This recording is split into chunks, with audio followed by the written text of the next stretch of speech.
Hello, everybody. Welcome to All Villa, No Filler. Please remember to like and subscribe. Subscribe if you find it hilarious that Birmingham City are down in League One. And if you don't subscribe, apparently you want Birmingham City to be promoted. That is the rule. I didn't write it. I don't know who did. Someone did. Probably Elon Musk. He's annoying like that, right? Anyway, um, so I'm recording this quite late at night, so hence why my voice might be a little bit lower than usual. Um, but just thought I want to talk. It's been reported that Joao Felix, a man linked with Aston Villa pretty much all summer, is on his way to Atletico. On his way from Atletico to Chelsea. So Chelsea, who currently have a squad of roughly the population of Estonia. I don't know what, 2 million, 3 million people uh, on their bench, let alone their actual starting lineup. I mean, firstly, let's just say this about Chelsea before we carry on. I know this is all Villa, no filler, but look, other football clubs exist, don't they? And a lot of them are now our competitors. I have absolutely no understanding or comprehension of what Chelsea are doing. I don't understand what Chelsea have been trying to do in the 2 years since Todd Bowley and Egbali came in. Um, I have I've thought about it. I've tried to make sense of it. It all to me just looks like what I would call football nihilism. Nihilism in the sense nothing matters. It doesn't matter. Sign as many young players as you can. Stick them on. There was a report today that Carney Chukwuemeka was on £115,000 a week. That was one report that was out.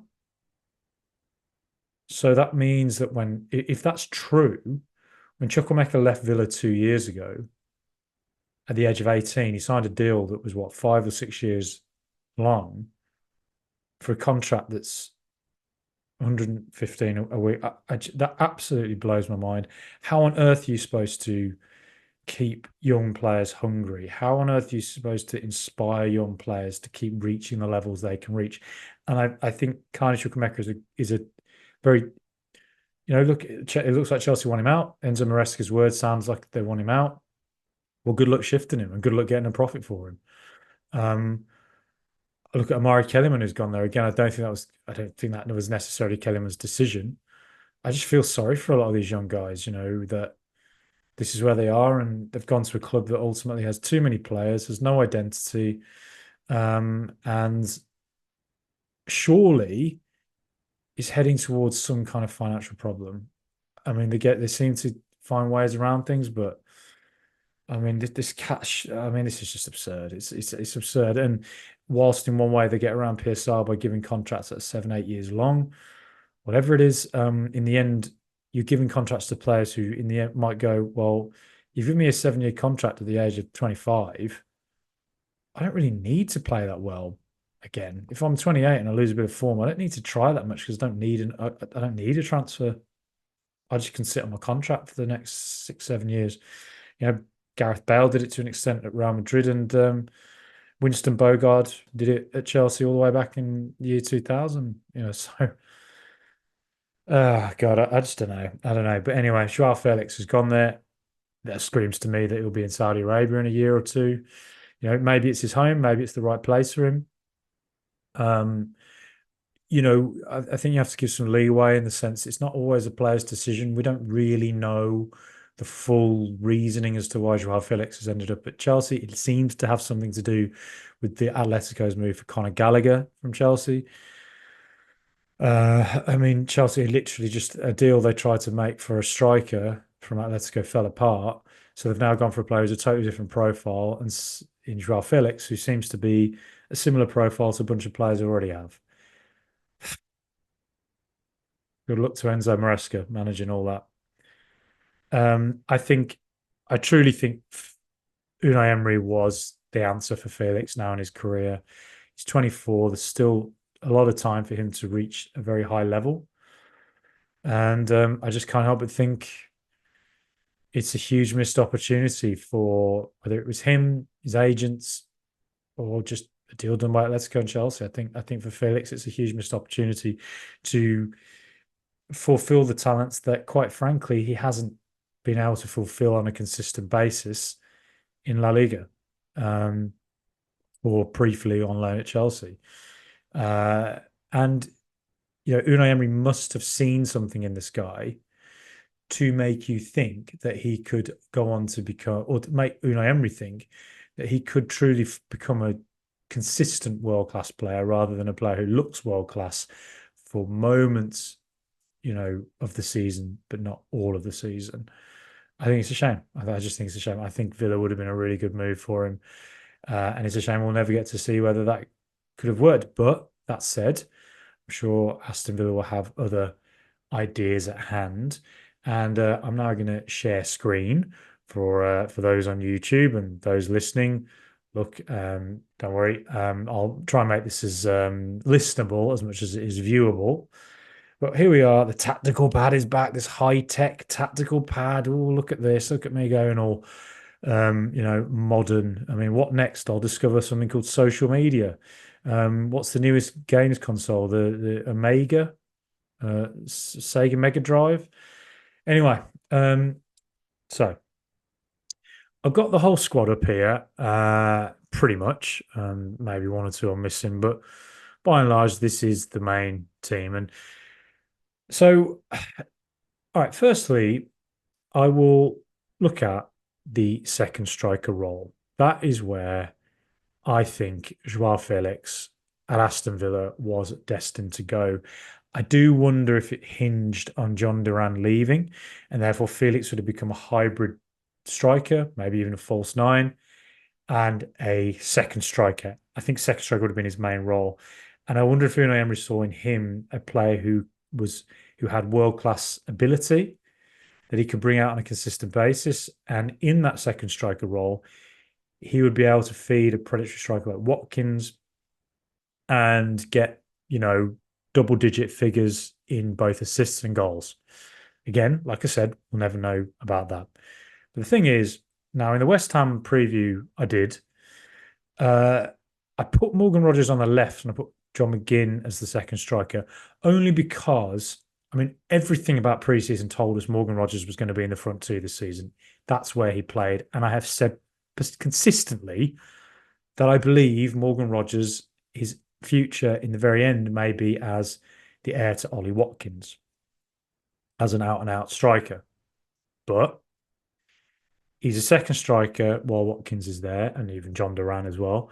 And that's where he ended up against West Ham. I thought he possibly might start on the left, just because I wondered if Unai Emery might just go conservative. I was proven correct that Dean started, Cash started.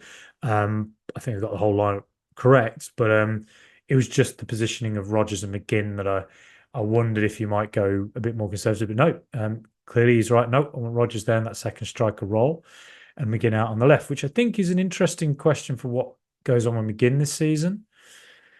I think this is the season where, with the volume of games we have, McGinn's a fantastic player, and he's going to start consistently for Villa this season. He will. But with the volume of games we have, I mean, bloody hell, to have Jacob Ramsey there starting on the left and to be able to give McGinn a break on the bench, or even move McGinn back into centre midfield, or even play him as a second striker for need, to have that option is amazing. It is amazing. But anyway, focusing on the second striker role, I think that Rogers, he just looked the part against West Ham. He really, really, really looked the part. His ability to run from deep, the goals he can score from the edge of the area. He had that run against West Ham's defence where he terrorised them in the first half, and he almost scored. On another day, it would have buried in the bottom corner. I'm sure he's going to score a load of those sorts of goals this season. And having him and Ramsey as two players who can just run at a defence, and Leon Bailey as well, to have players like that who can do that is just... There's going to be defences this season that are absolutely terrified them, particularly in transition. And there were occasions against West Ham where Villa won the ball back when Ramsey was on the pitch, and Ramsey would turn, find himself in space, run forward, and then you'd have Rogers, Ramsey, Maatsen bursting down the left as well as the left winger, Bailey bursting forward. You have the movement of John Duran because Watkins was off the pitch. All of that is like Villa winning the ball back against teams, particularly when the other opposition team are sort of putting a bit more pressure on. I mean, that's a real weapon. Villa on the counter, on the transition, look really dangerous, look lethal, to be honest. But you do wonder if we play a team that sits deep, how do we get on? Now, I watched Leicester and Tottenham tonight. I have absolutely no earthly idea how Tottenham didn't win that game 7-0. It was a chasm, the difference between Tottenham and Leicester in the first half. And you're worried for Leicester. They just looked like there was nothing there and they couldn't handle Tottenham's movement or press. But as has happened with Tottenham quite a lot, in that second half, they press and they press and they press, they run and they run and they run. But in the second half, sometimes it's hard to keep up that relentless pressure, as we saw against Aston Villa at the Tottenham Hotspur Stadium last season when they killed us in the first half. But we got a late equaliser, and then we just took control in the second half. They just looked dead on the feet, and we went and won the game. I think that's it. You just have to somehow withstand that early Tottenham pressure. And in fairness to Leicester, though they conceded, they didn't concede any more and eventually worked an opportunity themselves. And Tottenham simply couldn't react. They looked shell shocked, and Leicester could well have gone on and won that game. But why I'm talking about Leicester is that in 2 weeks we play them away from home. And the likelihood is they're going to play quite a similar style against Villa as they did against Tottenham. Now, against Tottenham, they had looked like a bit of a, in hipster terms, it's called a low block, a bit of a mid block, a bit of between the two, a deep line defence, essentially, in common football parlance. And as I said, I think Leicester looked absolutely beatable for all the world, and it didn't look like they had much going forward. But when they got a bit of control in the game, I think Buonanotte and the right winger, I'm sorry, I've forgotten his name now, who got the assist for Vardy's goal, they looked handy. They looked good. And I think that if Villa make the mistake of, let's say we get control of the game, let's say we score an early goal or maybe even two goals, what's the mistake Villa have made in recent past against Luton, Nottingham Forest, Brentford, Man United? We get a bit too casual and then we concede and then we suddenly put ourselves in trouble. And Leicester are a team who could potentially do that. But I think Villa have to look at that game as one we can go and definitely dominate and win. But what I'm talking about is that in that low block, in the deep line defence, is that the type of game where Villa might need a Joao Felix? Just somebody of that profile who, when there's not really a lot of space to run into, it kind of nullifies what the likes of Rodgers and Ramsey and Bailey can do. It doesn't necessarily nullify it. I actually think those players can completely break through a deep defence. But there could be occasions this season where teams that go up against us like that, we struggle to break through. And the team I compare that to last season, Nottingham Forest, Steve Cooper's Nottingham Forest. Remember away from home in the first half of the season, we were elite in the first half of the season, but we had one really, really bad result. And it was Nottingham Forest away where we lost 2-0. And Forest scored early. They went into a deep, deep line defence. And we just looked like we were knocking at the door over and over again, but we just never had a player to be a bit of a lock picker. And I think that's what Joao Felix is. And I do wonder, do we have that profile? Now, I think Rodgers, I think can do that. Rodgers absolutely can do that. I think he's more than just a guy who goes in transition. I think he's more than just a finisher. I really, really think he's got so many raw ingredients. I'm so high on him. I think all Villa fans, I think we really are seeing a special player in our midst here. I cannot escape the feeling that he's really, really special. And I think he could just break a low block with a shot from distance. Takes a shot from 25 yards, top corner, done. But if he doesn't, the only player who really matches that lock picker profile that I can think of, I mean, Tielemans maybe, but it's Buendia. Now, I think the thing with Buendia, I think we've all forgotten a little bit about him. I mean, in the sense of like, he's been out for a year. He's not played for a year. But there was a glimpse against Athletic Club in pre-season when he gave 2 assists to Cameron Archer. And The first assist where Archer scored a goal that was ruled offside. It wasn't offside, but it should have counted. But anyway, it was classic Buendia. It was when he got the ball just in a pocket, turned, and somehow he's a really unique ability to do this. He can just pass a ball at a certain speed from deep that breaks a defensive line, and he's perfectly weighted and stops dead. It's like a sand wedge or something, but passed along the floor, a golf sandwich. It's a really unusual skill he has that not many players can do. He hit that into Cameron Archer, and then the second Archer goal, which did count, was Buendia again knocking it over the top. Now, on these occasions, Athletic Club were pressing Villa, so there was space for Villa to run into. Against Leicester, I have a feeling we're not going to find that space very often. So Buendia is going to have to pull something out a bit different if he plays and he functions as that lock picker. I think the thing with Buendia is, if you think back to the pre-season last year in the US, he was really excellent. He was playing really well. And if you think of the glow up that Leon Bailey had for Villa last season, none of us foresaw that. I do wonder, is there an alternate reality where Buendia carried on that pre-season form into the Premier League season and had the kind of glow up that Leon Bailey had, and a lot of us maybe didn't foresee he had within him? And you have to think about it that fundamentally, Unai Emery has improved every single player at Aston Villa. So surely Buendia wouldn't have been an exception to that rule. Surely he himself would also have improved. So give him a chance. If he sticks around at Villa, if he's not loaned out or goes off somewhere before the transfer window ends, which is a possibility, give the guy a chance and let's see what he can do. But I can't help but think that these links to Lo Celso at Tottenham, a player who Unai Emery's worked with before at Villarreal.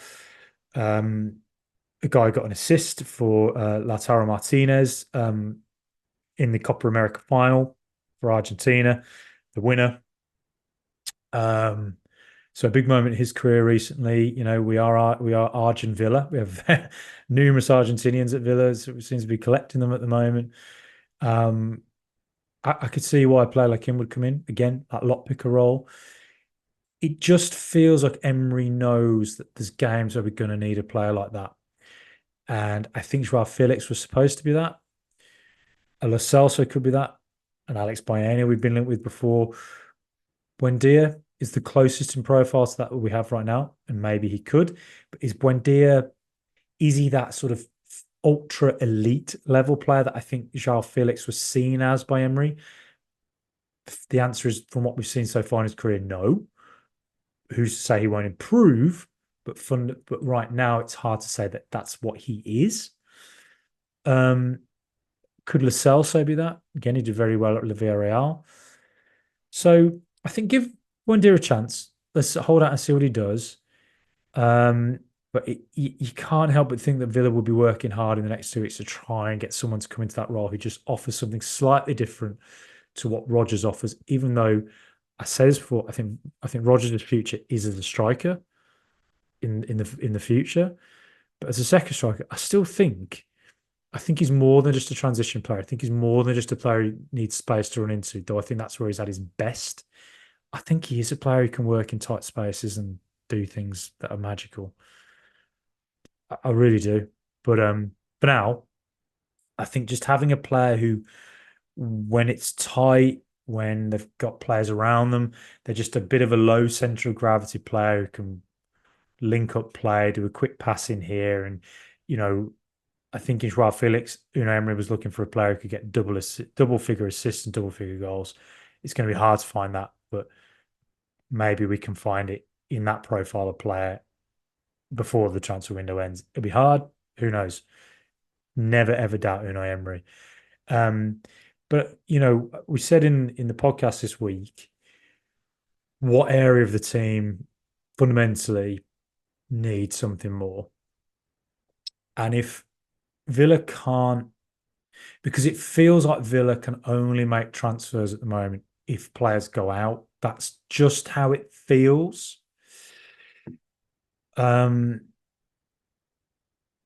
It's just feels like if Villa can only sign one more player this window, it really feels like this area, right centre back and right back. That's where Villa look just a bit like the very best teams might cause us problems. Matty Cash could be out against Arsenal. Looks like he might have a hamstring pull. We don't know. We don't know the full problem. Maybe he's not. Maybe it's okay. Maybe it's just a slight tweak. But if Cash is out, I assume that means Konsa goes to right back because I don't think he'll throw Nedeljkovic into that high pressure environment just yet. And that means Diego Carlos comes back into centre back.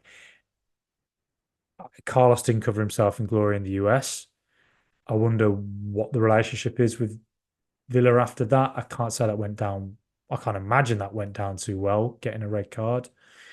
The Fulham links, Fulham haven't signed a defender yet. They've been linked with Anderson at Palace, but I'd be really doubtful that Palace would sell Anderson. I mean, unless they get a ridiculous bid for him, and it means they don't have to sell Gahey and they can get a younger defender in who, 23 years of age can come in and just be a player they build up.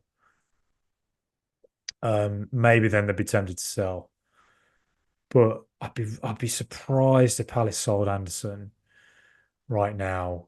It feels very important to them. So Carlos to Fulham, it's gone a bit quiet. I still think I still think there could be movement. But look, if Carlos doesn't go, right, well, look, he had great games for Villa last season. He's still, an experienced defender. He played against Arsenal last season in the 1-0 win. Playing at City last season in the 1-0 win. So look, he's been there, done it. And if he's there at centre back and Konsa goes to right back, well, okay, fine. But I mentioned this the last time I looked at the squad. If Pau Torres or Konsa get any kind of injury, Mings isn't back for a while. We've got Carlos, and that's it. I mean, Lamar Bogart as well. He just signed a new contract today, and who knows? Maybe Unai looks at Lamar Bogart and thinks, actually, I think he's ready. And Bogart sticks around to just add more depth this season at centre back. Okay, it's a bit of a risk. He's a teenager, but teenagers have come in and done great jobs in the Premier League before, so maybe he will. But it just feels like that area is the priority. It just feels like that's the place where you think, if something happens, I'm a bit on edge, a little bit on edge. And I said it before, I think a player with a tall profile, a 6'3", 6'4" player, whose aerial duels are really good. I just think then suddenly down the spine of that team, you got a big tall lad in Emi Martinez in goal. You got a big tall guy at centre back. Our centre backs, Pau Torres and Ezri Konsa, were brilliant against West Ham. They're great defenders, but you're asking a lot to rely on both of them to play a million games this season. In the middle, we got Onana as the tall guy. We've got Rodgers is tall, Ramsey's tall and really bulked up this summer as well. You got John Duran, you got Ollie Watkins, you got all these players now who suddenly Villa look physically a much more intimidating team than we ever have. And I just think if we could add that into a centre back, it'd be really nice. All these things to Hertruida. Again, that heated up. It's gone a little quieter again. There are rumours that Liverpool, I think Man City and maybe even United all had scouts watching him this weekend when he played at centre back final. It just seems like he'd be a very good signing for Villa because he'd come in Netherlands. He's a Dutch international. Great experience with Feyenoord, winning league titles. He's ready-made. He's 24, I think.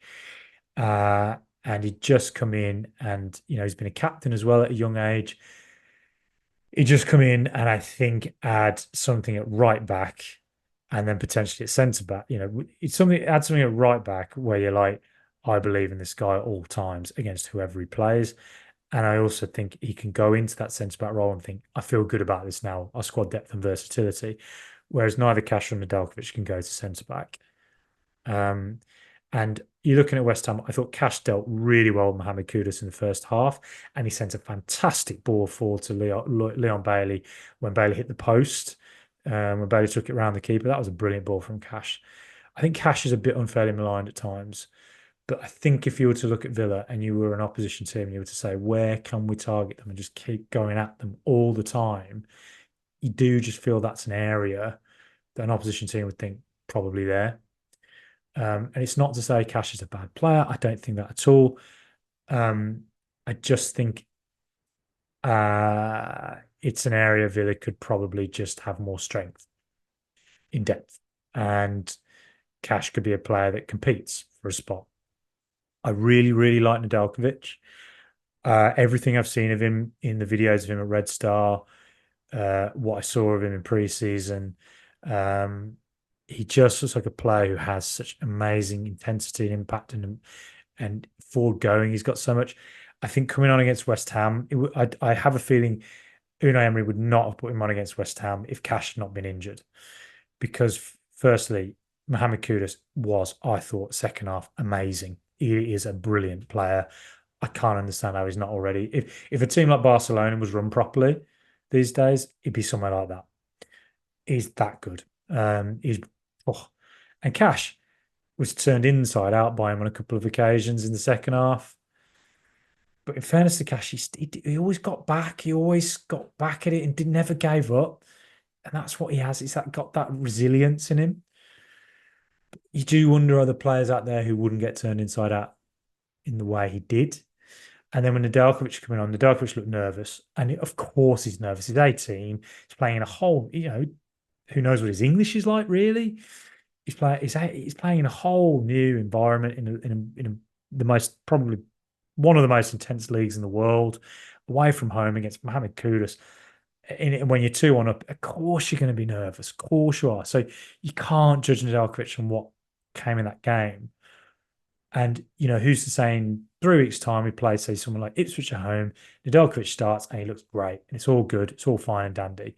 But there are obviously going to be growing pains for a player of his age in the Premier League.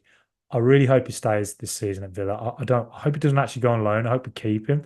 We just keep throwing him in so he gets that experience and he keeps coming good. If he goes on loan, fine. It'll be a great experience for him, I'm sure, if he goes to the right club. But for now, I do hope he stays. But it just feels, as I've shown here on the tactical pad or whatever, as I'm sure you can see here for those looking on YouTube and for those listening on Spotify, Apple, I say this all the time.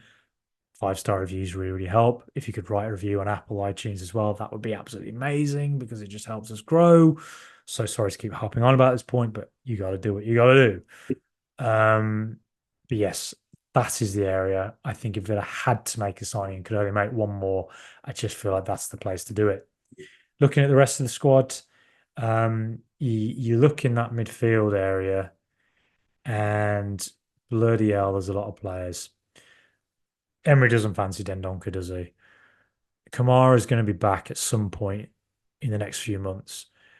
Branche is an interesting one. I really like the look of him, and everything I've heard from people in Italian football is really positive. So I think it says a lot about Villa's squad depth that he didn't get on the bench against West Ham. He could be loaned out. I hope he isn't. I hope we keep him for squad depth. If the players to go out on loan from that area, I hope it's Dendoncker because I don't think he quite fits.